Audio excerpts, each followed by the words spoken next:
Close your eyes for a moment and let the present world fade away.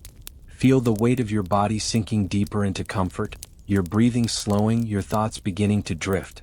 Tonight, we are traveling back through time, not with urgency or haste but slowly, gently, like mist rolling down a mountainside.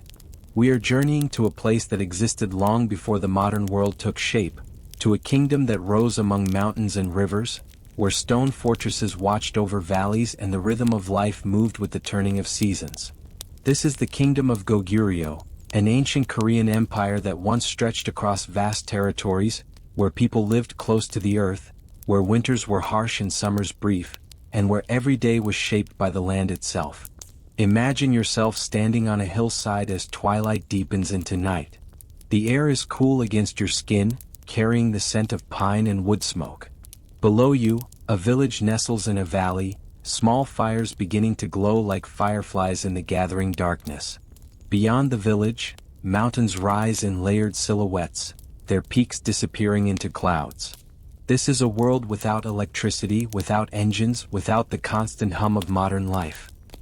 Here, there is only the wind moving through trees, the distant call of an owl, the soft crackle of fires being tended for the night. Here people lived in harmony with rhythms far older than any kingdom, rhythms that connected them to the soil beneath their feet and the sky stretching endlessly above. The Kingdom of Goguryeo existed for centuries, rising to power in the northern regions of the Korean peninsula and extending into what is now Manchuria. But tonight we are not concerned with kings and conquests, with battles and political intrigue. Tonight we are interested in something quieter, something more intimate.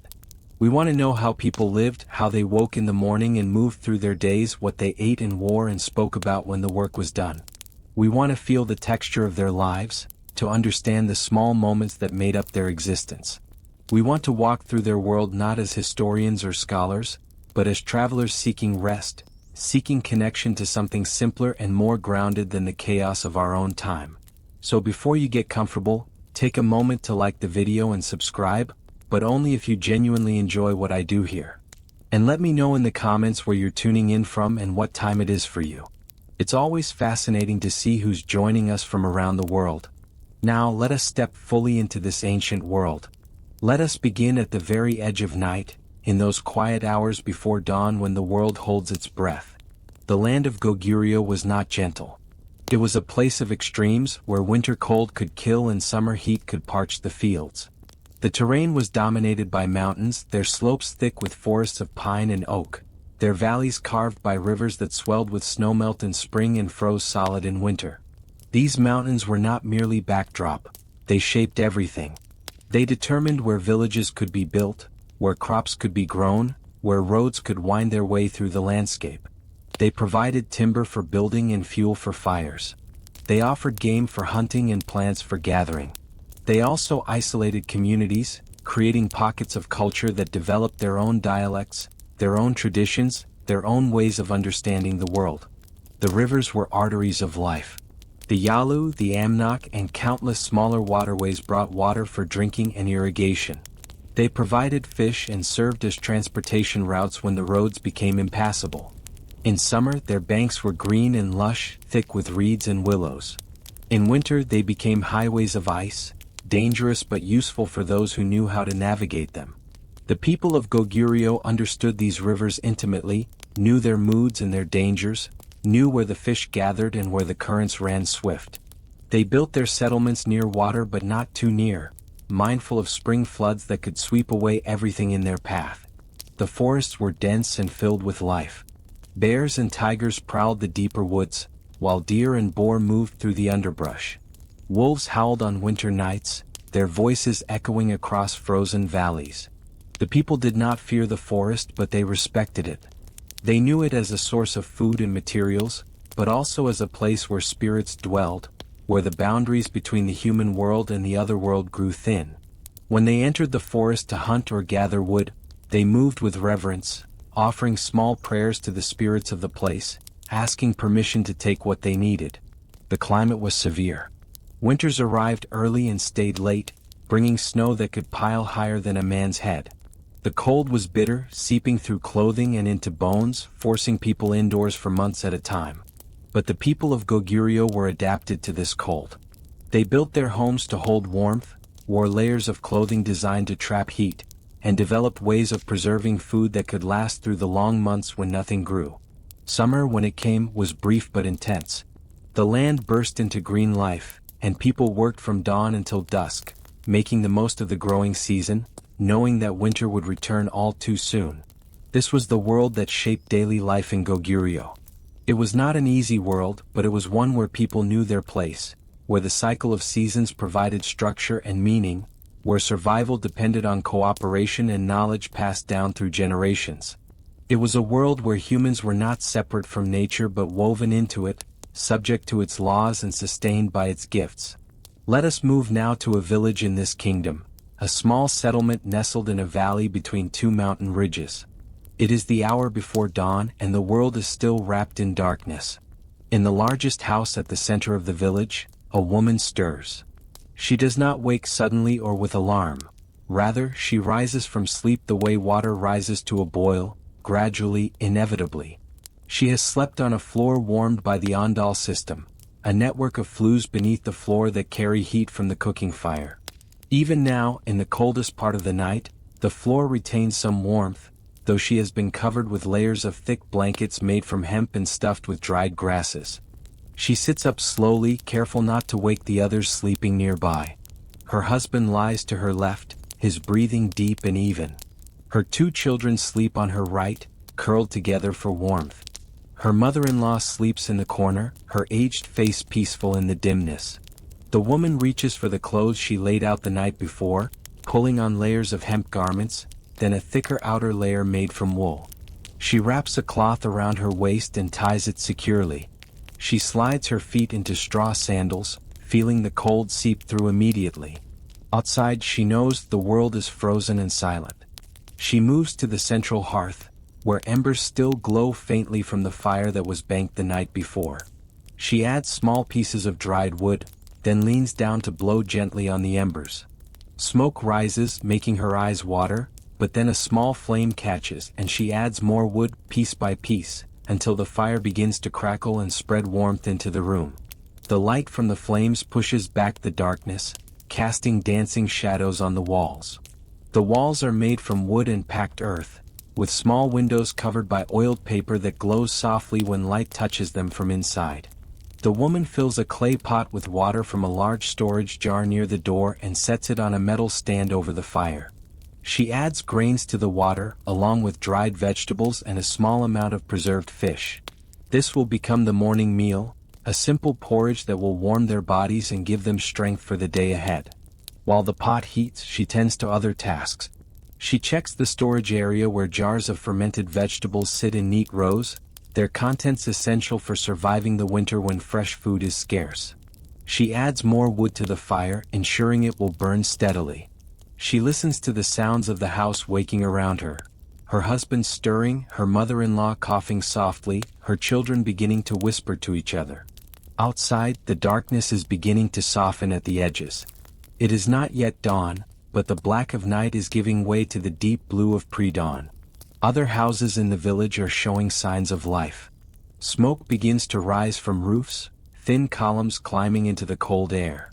A door opens somewhere and a man steps out, his breath visible in great white clouds. He walks toward the edge of the village where a small shrine stands, a simple structure made from stacked stones with offerings of grain and cloth placed before it. He bows deeply, speaking words too quiet to hear, giving thanks for the night passed safely and asking for blessings on the day ahead. The houses of this village are built with care and practicality. They are rectangular structures with wooden frames and walls made from wattle and daub, the gaps filled with clay and straw to keep out the wind. The roofs are steep and thatched with layers of dried grasses, designed to shed snow and rain. Each house sits on a foundation of stones that lift it slightly above the ground, protecting it from moisture and allowing air to circulate beneath. The floors inside are covered with woven mats that can be rolled up and cleaned, though in winter they are left in place to provide extra insulation. In larger homes, there are separate areas for different activities. The main room, where the family sleeps and eats, occupies the center of the house. Off to one side is a storage area where food, tools, and other essentials are kept. In some houses, there is a separate room for guests or for adult children who have married but not yet established their own households. The Ondol heating system runs beneath the floors of the main living areas, the flues carefully constructed to distribute heat evenly before the smoke exits through a chimney at the far end of the house. This system is ingenious, allowing a single fire to warm the entire home while also serving for cooking. The furniture is minimal. There are low wooden platforms for sitting and for preparing food. Clothing and blankets are folded and stacked neatly against walls or stored in wooden chests. Cooking utensils, pottery jars, and tools hang from pegs or rest on shelves.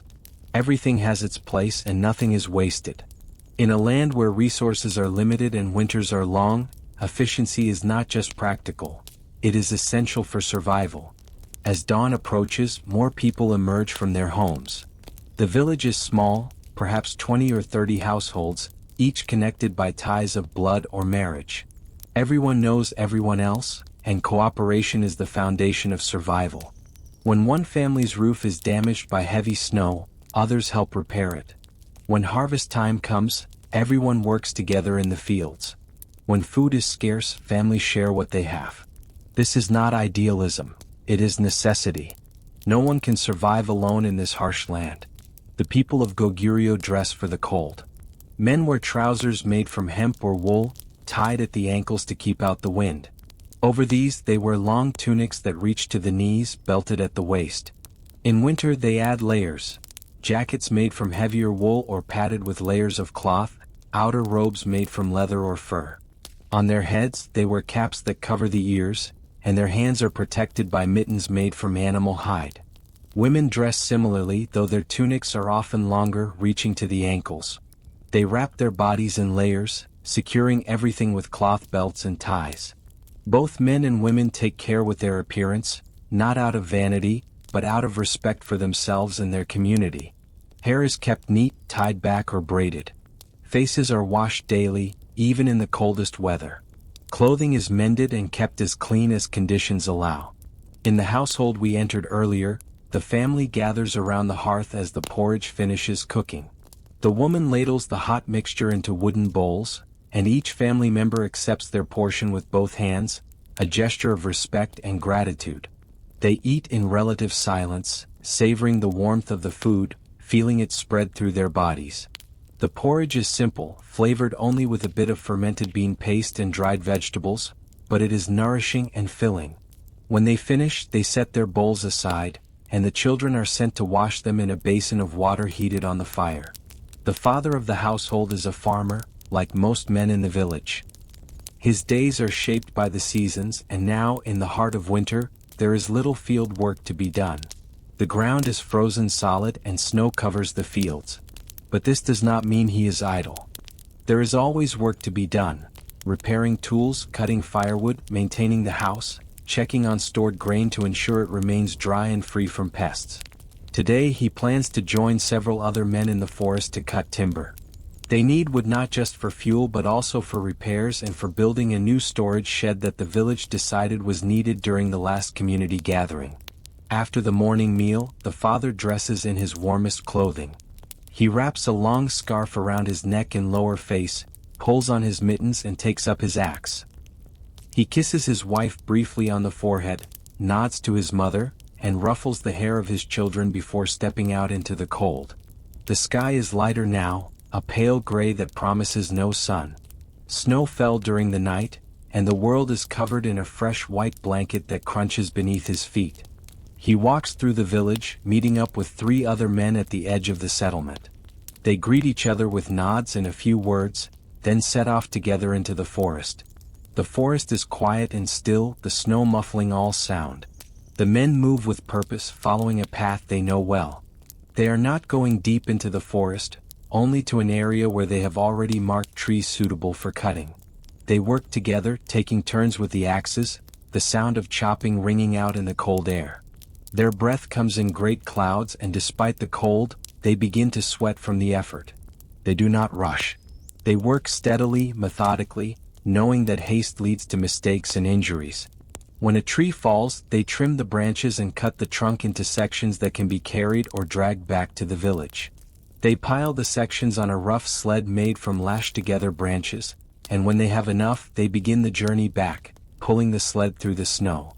Back in the village, the woman of the household is engaged in her own work. Her mother-in-law has taken over the care of the fire and is preparing vegetables for the midday meal. The woman herself is working on a loom set up in one corner of the main room. She is weaving hemp cloth, the same cloth that will be made into clothing, bags, and other necessities. The work is repetitive and soothing, the shuttle passing back and forth, the threads building up slowly into fabric.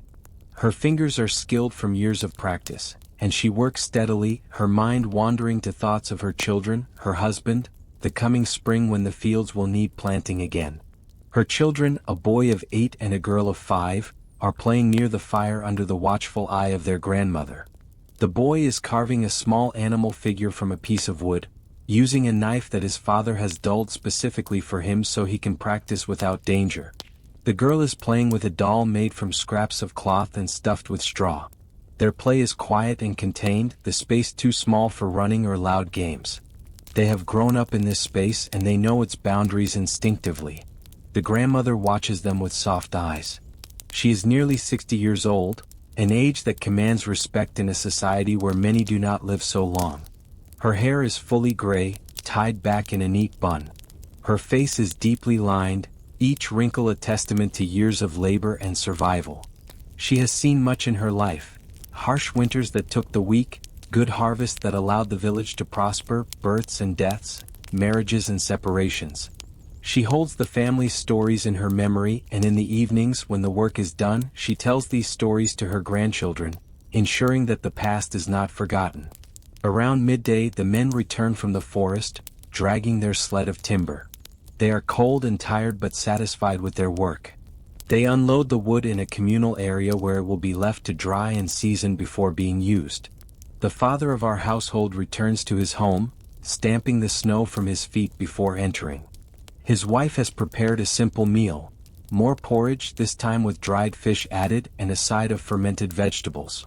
The family eats together again, and after the meal, the father rests for a short while, sitting near the fire and letting the warmth seep back into his bones.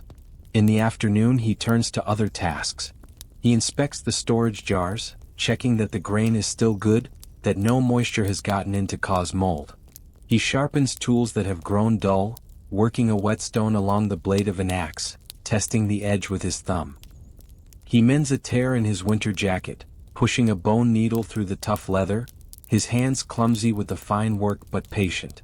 His wife, meanwhile, has moved on from weaving to preparing food for the evening meal.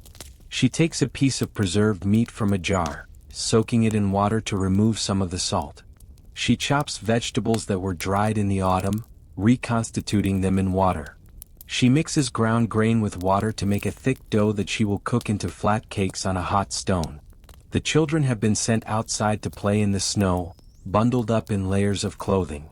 They build small mounds and fortresses, their laughter ringing out in the cold air. Other children from the village join them, and soon there is a small group engaged in games that have been played for generations. The adults watch from doorways and windows, smiling at the sight. Children are precious, each one a hope for the future, a continuation of the family line. They are raised with both love and discipline, taught from an early age to contribute to the household, to respect their elders, to understand their place in the community. Education in Goguryeo is not formal in the way we might understand it today. There are no schools in this village, no written curriculum. Instead, knowledge is passed down through demonstration and practice. Boys learn the work of men by following their fathers into the fields and forests, watching and imitating until they master the skills themselves. Girls learn the work of women by staying close to their mothers and grandmothers, learning to cook, weave, preserve food, and care for younger children. Both boys and girls learn the stories and songs of their people, the histories and myths that define their culture. They learn through listening, through participation in rituals and ceremonies, through the slow absorption of knowledge that comes from living fully embedded in a community. The elders are the keepers of knowledge. They remember the best times to plant and harvest, the signs in nature that predict weather changes, the remedies for common illnesses, the proper ways to honor the spirits. They are respected and cared for, their opinions sought in matters both large and small. To disrespect an elder is to invite disaster, not just social censure but the displeasure of the ancestors who watch over the family. The young are taught to speak softly in the presence of elders, to serve them food first, to listen when they speak, to care for them when they become frail. As the afternoon wears on, the light begins to fade. The days are short in winter and darkness comes early. People begin to draw back into their homes, preparing for the long night ahead. Fires are built up, oil lamps are lit, and the evening meal is prepared. This is often the largest meal of the day, the time when families come together to eat, to talk, to share the events of the day. In the household we have been following, the family gathers once more around the hearth. The meat has been cooked with vegetables into a thick stew, and the flat cakes are warm from the hot stone. There is also a jar of fermented beverage, mildly alcoholic, made from fermented grains. The father pours a small amount into wooden cups, and the adults drink while the children have only water. The meal is eaten slowly, savored. The flavors are simple but satisfying. The richness of the meat, the tang of the fermented vegetables, the hearty texture of the grain cakes. Conversation is relaxed and meandering. The father talks about the work in the forest, the grandmother reminds them that more firewood will need to be gathered soon. The mother mentions that the fabric on the loom is nearly finished and will be ready to cut and sew into a new tunic for the boy, who is growing quickly. The children contribute little, but they listen, absorbing the rhythms of adult conversation, learning how a household is managed, how decisions are made. After the meal, the family remains gathered around the fire. This is the time for stories. The grandmother settles herself more comfortably, the children lean in eagerly, and even the adults turn their attention fully to her. She begins to speak, her voice low and rhythmic, and she tells a story that has been told for generations. It is a story about the founding of the kingdom, about a prince who was exiled from his homeland and came to these mountains, where he established a new realm. It is a story about bravery and perseverance, about respecting the spirits of the land and honoring the ancestors. The children have heard this story many times before, but they never tire of it. Each time they notice new details, understand new layers of meaning. Storytelling is essential in a culture without widespread literacy. It is how history is preserved, how values are transmitted, how people make sense of their world. The stories are not just entertainment. They are education, they are connection to the past, they are a way of understanding one's place in the long chain of generations. Some stories are about heroes and gods. Others are about ordinary people who showed courage or wisdom in difficult times. Some are funny, others are sad, and some carry warnings about what happens when taboos are broken or spirits are offended. Music too is part of the evening. After the stories, the father takes down a simple stringed instrument from where it hangs on the wall. It is made from wood and gut strings, and when he plucks it, the sound is soft and resonant. He plays a melody that everyone knows, and the mother begins to sing, her voice clear and steady. The song is about longing for spring, about waiting through the cold darkness for the return of warmth and light. The children join in on the chorus, their voices high and sweet. Even the grandmother hums along, her voice cracking with age but still strong in spirit. These moments of music and song are not performances. They are participatory, communal. Everyone contributes what they can, and the goal is not perfection but connection. The music soothes and unites, providing comfort in the midst of the harsh winter. It reminds them that they are not alone, that they are part of something larger than themselves, a family, a village, a people with a shared history and a shared future. As the evening deepens into night, the fire burns lower. The oil lamps flicker. The family begins to prepare for sleep. The children are sent to wash their faces and hands, then they return to their sleeping area and nestle under the blankets. The mother checks on them, tucking the blankets more tightly around them, whispering soft words of comfort. The father banks the fire, ensuring that some embers will survive until morning so that the fire can be easily rekindled. The grandmother has already settled into her corner, her breathing slowing as sleep overtakes her. The mother and father are the last to lie down. They speak in low voices for a few moments, discussing plans for the next day, small concerns about the children, the state of their supplies. Then they too fall silent and close their eyes. The house is warm and still, the only sounds the soft crackling of the dying fire and the wind moving through the village outside. This is what daily life looked like in the Kingdom of Goguryeo, at least for the common people in the villages and small towns that made up the bulk of the population. It was a life of routine and rhythm, shaped by the seasons and the land, by the needs of survival and the bonds of family. It was not an easy life, but it was one that had its own deep satisfactions. The warmth of a fire on a cold night, the taste of food earned through hard work, the sound of a child's laughter, the comfort of knowing one's place in a community that would support and sustain you through hardship. Of course, not everyone lived the same way. In the fortified cities and the court of the king, life was different. There were officials and nobles who lived in larger houses, who wore finer clothes, who had access to luxuries that the common people never saw. There were warriors and soldiers whose lives revolved around training and battle readiness, who lived in barracks or garrison towns, always prepared to defend the kingdom from threats. There were merchants and craftspeople who traded and created goods, whose lives were more varied and perhaps more prosperous than those of farmers. But even among these different groups, the basic rhythms remained similar. Everyone woke at dawn and slept at dusk. Everyone ate meals prepared from the same basic ingredients. Everyone lived with the cold of winter and the brevity of summer. Everyone honored the same spirits and told many of the same stories. Let us consider for a moment the role of women in this society. In the household we have been observing, the woman is central to the functioning of daily life.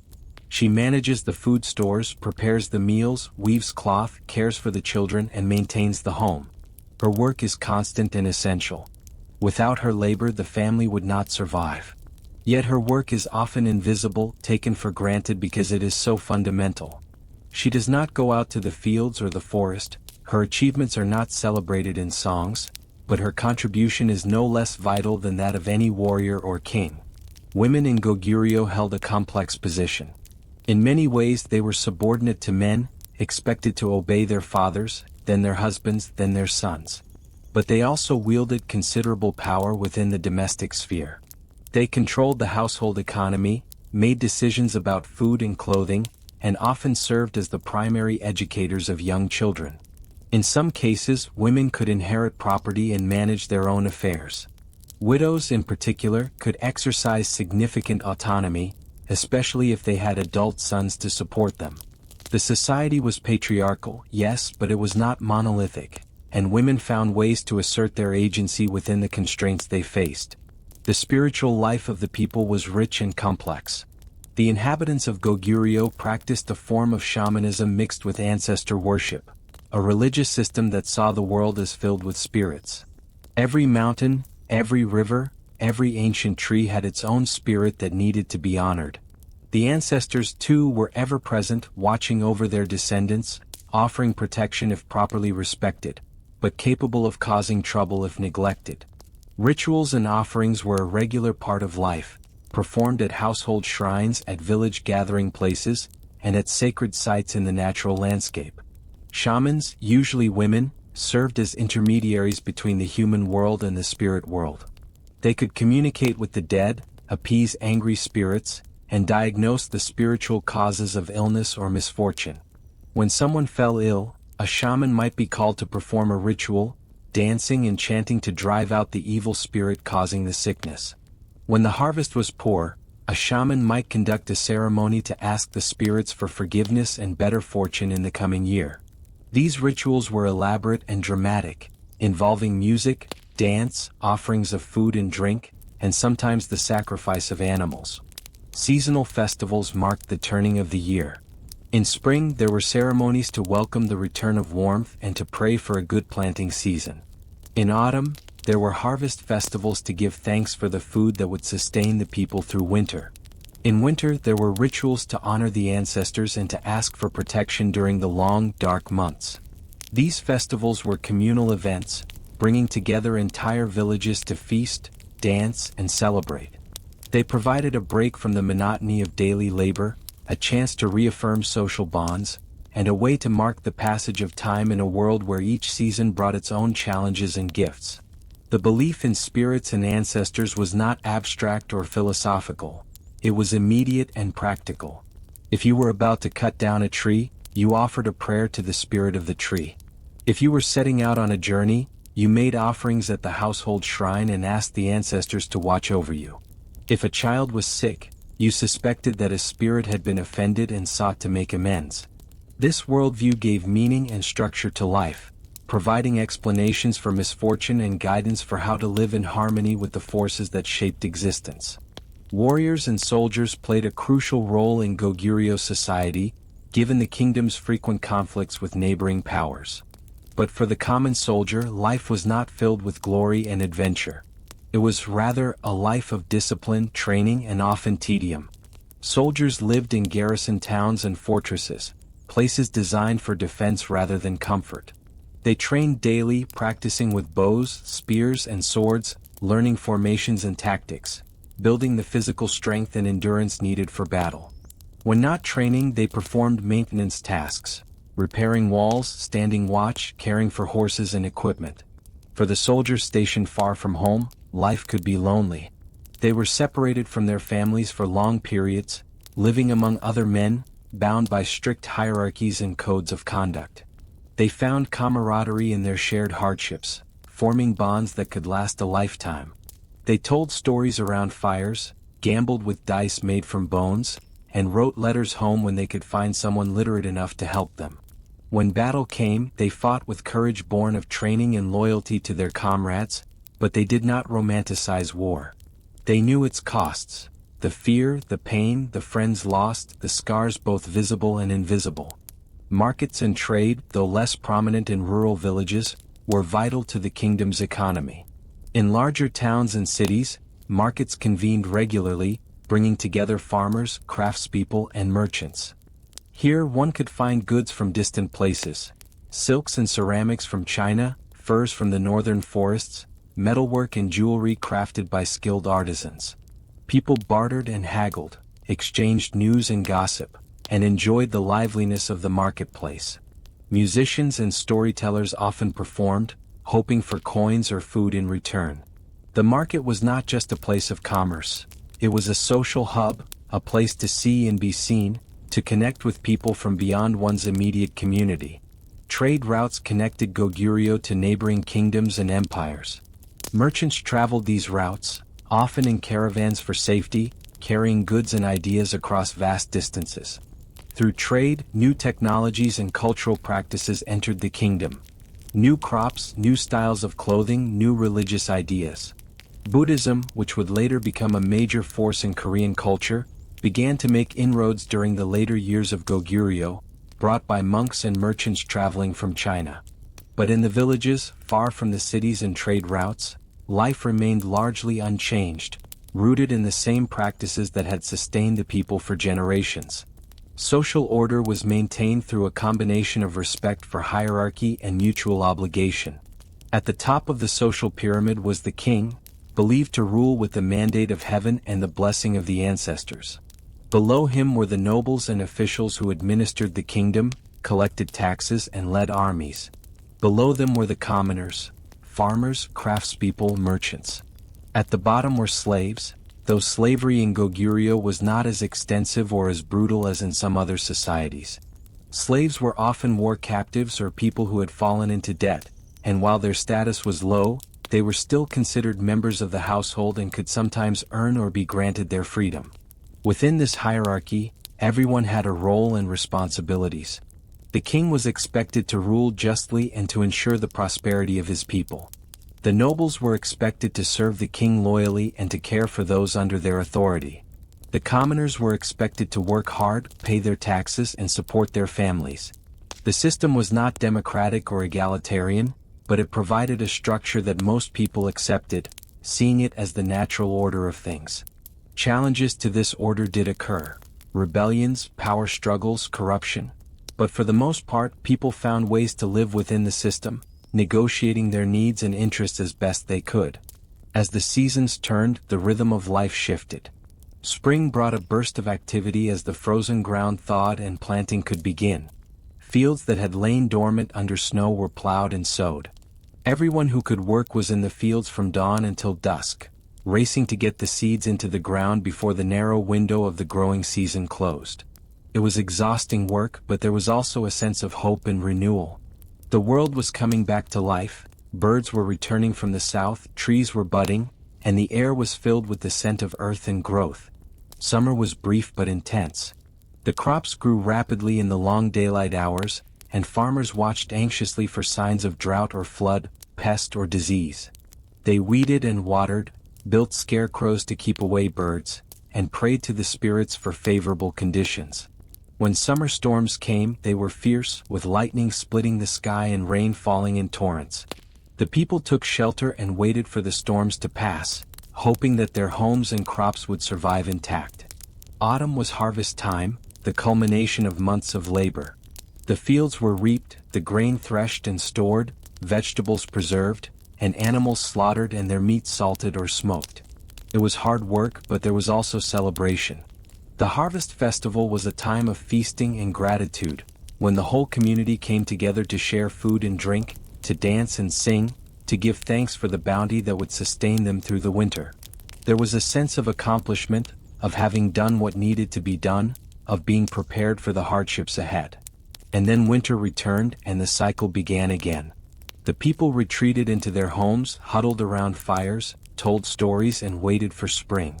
This was the rhythm of life in Goguryeo, a rhythm shaped by the land and the climate, by the limits of what was possible and the ingenuity of people determined to survive and thrive. There was hardship certainly. Winters could be devastating, especially if the harvest had been poor. Food would run low, and families would make do with smaller and smaller rations, boiling bones to make broth, eating tree bark and roots to stave off starvation. Illness was common, and with limited medical knowledge, many ailments that would be easily treated today were often fatal. Childbirth was dangerous for both mother and infant. Injuries from accidents or violence could lead to infection and death. Life expectancy was short by modern standards, and grief was a constant companion. But there was also joy. There was the warmth of family, the laughter of children, the satisfaction of a job well done. There was the beauty of the natural world, the first snow falling softly in the twilight, the vibrant colors of autumn leaves, the sight of cranes flying overhead in formation, the sound of a river rushing with spring melt. There were festivals and celebrations, music and dance, stories and songs. There was love, both romantic and familial, the deep bonds that formed between people who depended on each other for survival. There was meaning, found in the rhythms of the seasons, in the practices of ritual and tradition, in the knowledge that one was part of a long chain of ancestors stretching back into the mists of time and reaching forward into an uncertain but hopeful future. Let us return now to that village in the valley, to the household we have been following. It is deep winter and night has fallen. The family is asleep, wrapped in their blankets, the fire reduced to glowing embers. Outside, the world is silent and still. Snow falls gently, adding to the layers already covering the ground. The mountains stand like guardians around the valley, their peaks lost in darkness and cloud. The stars, on clear nights, are brilliant and innumerable, scattered across the sky like grains of rice spilled on black cloth. The moon, when it is full, casts a silver light over the landscape, making everything look strange and magical. In the forest, a fox picks its way through the snow, hunting for small creatures sheltering beneath the drifts. An owl calls from a high branch, its voice low and haunting. The river, partially frozen, murmurs beneath its crust of ice. The village is dark except for the faint glow of banked fires visible through the oiled paper windows. Everyone is asleep, resting their bodies for the work that tomorrow will bring. This is the world of Goguryeo at night, a world that seems timeless, untouched by the frantic pace of modern life. Here there are no electric lights to banish the darkness, no engines to shatter the silence. There is only the slow turning of the seasons, the quiet endurance of people living close to the land, the ancient rhythms that have governed human life for millennia. As you listen to this, you might find yourself relaxing more deeply. The tension in your shoulders eases. Your breathing slows and deepens. The concerns of your own day begin to fade, replaced by images of a simpler time, a quieter life. There is something comforting about imagining this world, about stepping out of the complexity of the present and into the straightforward challenges of survival and community.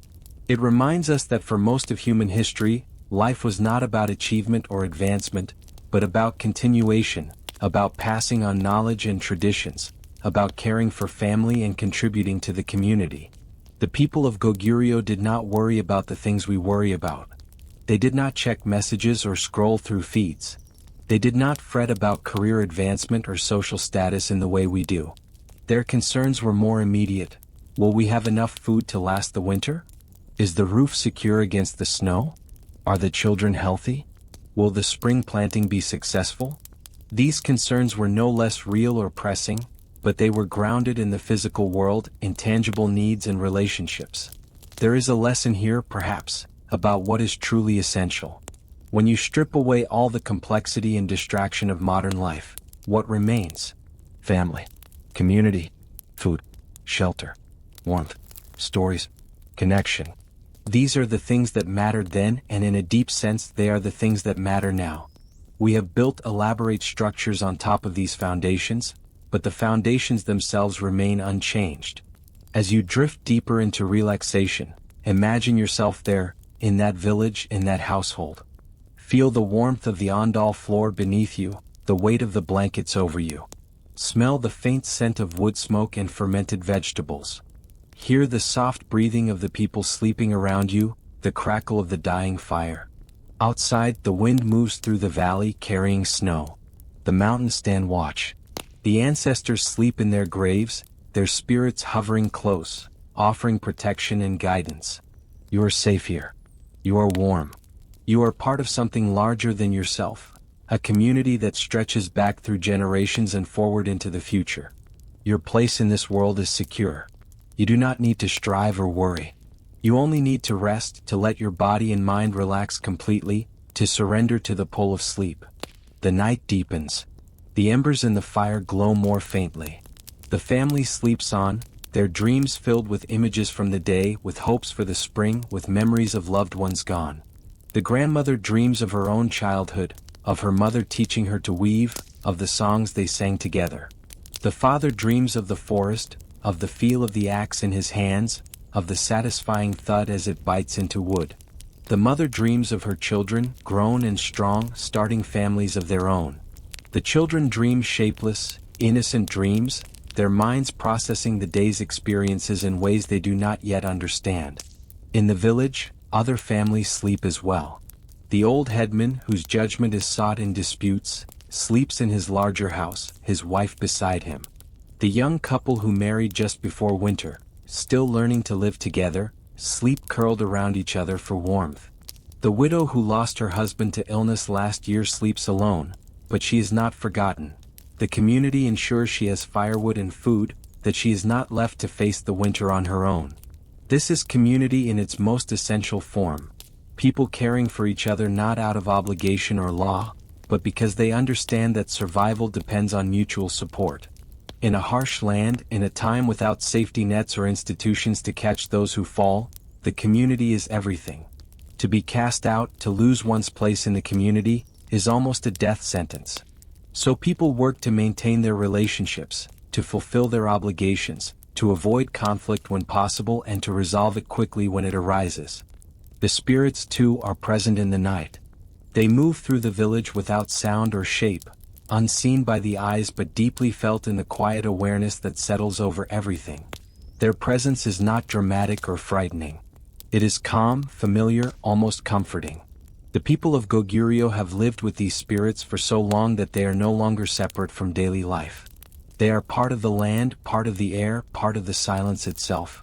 The spirit of the well lingers close to the dark mouth of stone and earth, where water rests below the frozen surface. It watches patiently, ensuring that the water remains clear and alive beneath the ice. Even in the coldest nights, even when frost hardens the ground, the well does not fail. It is protected, tended not by human hands alone, but by a quiet presence that understands the importance of water to every living thing in the village. Without it, nothing else could continue. Nearby, the spirit of the hearth moves gently through the homes. It listens to the slow breathing of sleepers and watches the glowing embers settle deeper into ash. When the fire threatens to fade too far, the spirit stirs it, just enough to keep warmth alive until morning. The hearth is more than a source of heat. It is the heart of the home, the place where stories are told, where food is shared, where generations gather. The spirit knows this, and it guards that warmth carefully through the long night. Above all, the ancestors remain close. They do not stand apart from the living. They walk softly through the village, passing through walls and doorways as easily as memory passes through the mind. They move through dreams, touching them lightly, never forcing themselves upon the sleeper. Sometimes they bring guidance in the form of images or feelings. Sometimes they offer warnings, gentle and symbolic. And sometimes they bring only reassurance, a quiet sense that someone is watching, that someone remembers, that someone still cares. As the night grows deeper, the village settles into an even greater stillness. The sounds of the day are long gone. No footsteps move along the paths. No voices rise or fall. Even the animals are quiet now, curled into warmth, conserving energy. Snow continues to fall, slow and steady, softening the outlines of roofs and fences. Each flake drifts downward without urgency, coming to rest wherever it lands, adding to the calm rather than disturbing it. Inside the homes, sleep unfolds gently. A child shifts closer to a parent, seeking warmth without waking. A sleeper exhales slowly, releasing the last tension of the day. Bodies relax into the earth beneath them, trusting it to hold their weight. Dreams begin to take shape, unhurried and fluid. They do not follow logic or time. They move freely, weaving together fragments of memory, hope, and imagination. The ancestors observe these dreams with quiet understanding. To them, time is not divided into past and present. They see the sleepers as they once were and as they will become. They see children growing into adults, adults growing into elders, elders passing into memory. There is no sadness in this knowledge, only acceptance. Life continues, carried forward by those who remain. Outside, the land itself seems to rest. The ground holds the warmth of the day, releasing it slowly upward. Beneath the surface, roots remain alive, drawing strength from the earth, waiting patiently for seasons yet to come. The village is small, but it is deeply connected to everything around it. The people know this even if they never speak it aloud. Beyond the village, the river moves beneath a thin layer of ice. It does not stop. It never does. Its movement is quiet now, almost imperceptible, but it continues all the same. The river has seen countless nights like this one. It has reflected the light of fires long extinguished and carried the echoes of voices long faded. Tonight, it flows on, steady and indifferent to time. The mountains rise in dark silhouettes against the sky, unmoving and eternal. They do not sleep, but they are at rest in their own way. They stand as they always have, protecting the valley, shaping the wind, gathering snow upon their slopes. To the people of Goguryeo, these mountains are more than stone. They are guardians, boundaries, and witnesses to lives that come and go. Time feels different now. It stretches and softens, losing its sharp edges. Minutes and hours no longer matter. There is only this long, unbroken moment of rest. The world has paused, not in anticipation of something to come, but simply to be still. Nothing is required. Nothing is expected. You may feel this same stillness beginning to settle within you. Your thoughts slow, becoming less defined. Each breath feels deeper, heavier, more deliberate. With every exhale, something loosens. A worry, a tension, a need to hold on. Your body knows how to rest. It has done this many times before. You do not need to guide it. The people of Goguryeo understood the value of this pause. They did not resist the night or try to fill it with activity. They trusted it. They allowed it to restore what the day had taken. Sleep was not wasted time. It was necessary, sacred, and respected. Dreams continue to drift through the village, quiet and personal. A farmer dreams of fields waiting beneath spring's sun. A young woman dreams of paths she has not yet walked. An elder dreams of voices from long ago, familiar and comforting. These dreams do not demand attention. They pass gently like smoke rising from a fire. As the hours move on, the village grows quieter still. Fires burn lower. Embers glow faintly beneath layers of ash. The spirits move more slowly now, satisfied that all is well. Everything is as it should be. This is the deepest part of the night. The moment when the world feels suspended, balanced perfectly between what has been and what will come. A moment meant only for rest. The stillness deepens further, settling not just over the village, but into it, as if the night itself has decided to stay a little longer. The air feels softer now, heavier with quiet. Even the snow seems to fall more slowly, each flake drifting downward without sound, without urgency, coming to rest wherever it chooses. Nothing disturbs this calm. Nothing breaks the rhythm. Inside the homes, sleep grows deeper. Breathing becomes slow and steady, almost synchronized, as if the entire village shares a single gentle pulse. Each inhale and exhale rises and falls in quiet harmony, blending together until individual breaths are no longer distinguishable.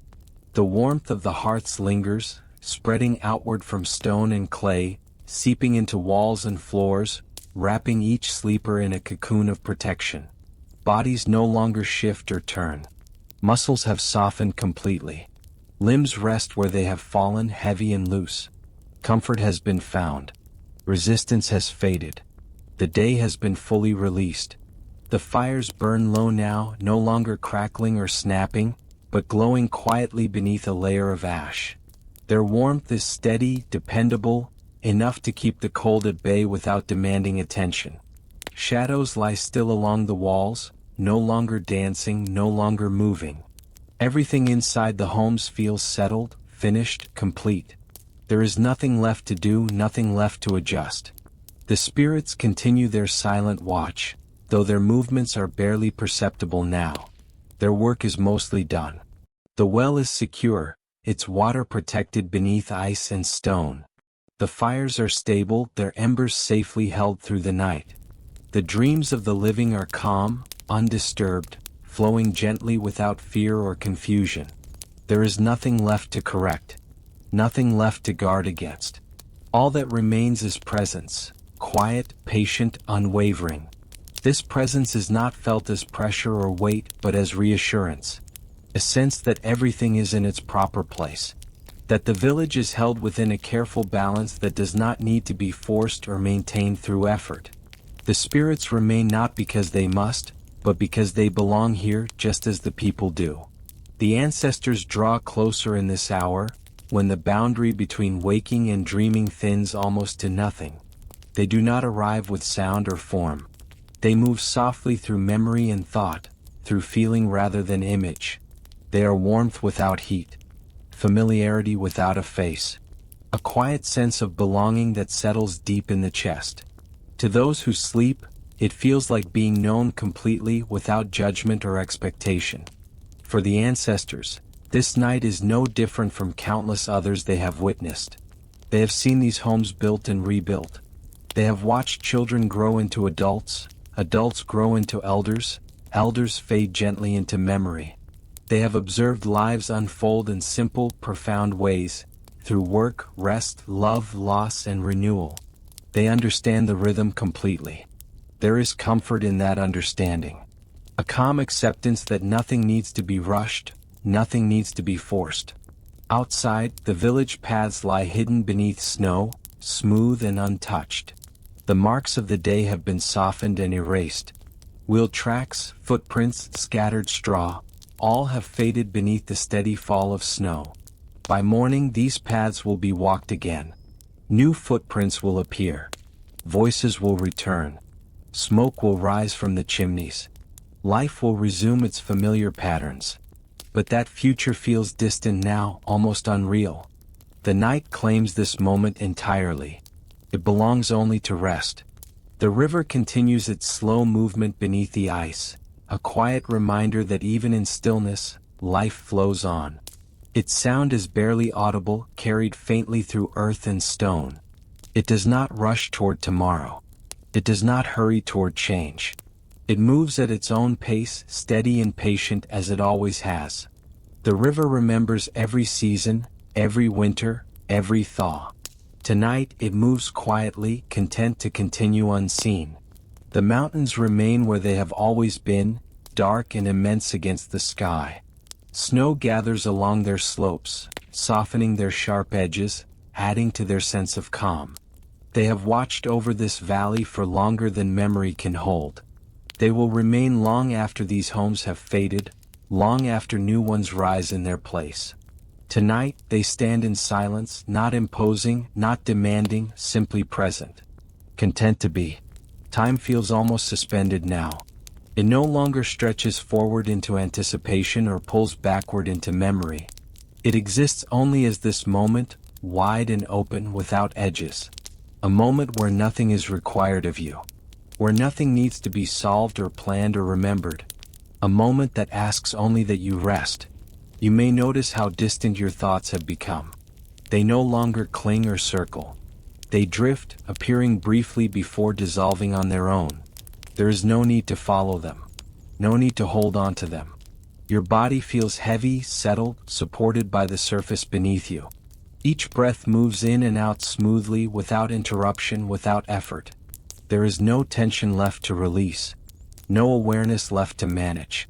This is the space between waking and sleep, where the mind loosens its grip and allows itself to be carried. A space that cannot be forced or controlled, only entered by letting go. You do not need to guide yourself any further. The night knows what to do. Your body knows what to do. Sleep arrives naturally, gently, like a tide returning to shore, inevitable and calm. The people of Goguryeo trusted this moment completely. They did not fear the quiet or try to escape it. Silence was not something empty to be filled, nor something uncomfortable to avoid. It was familiar, expected, and welcome.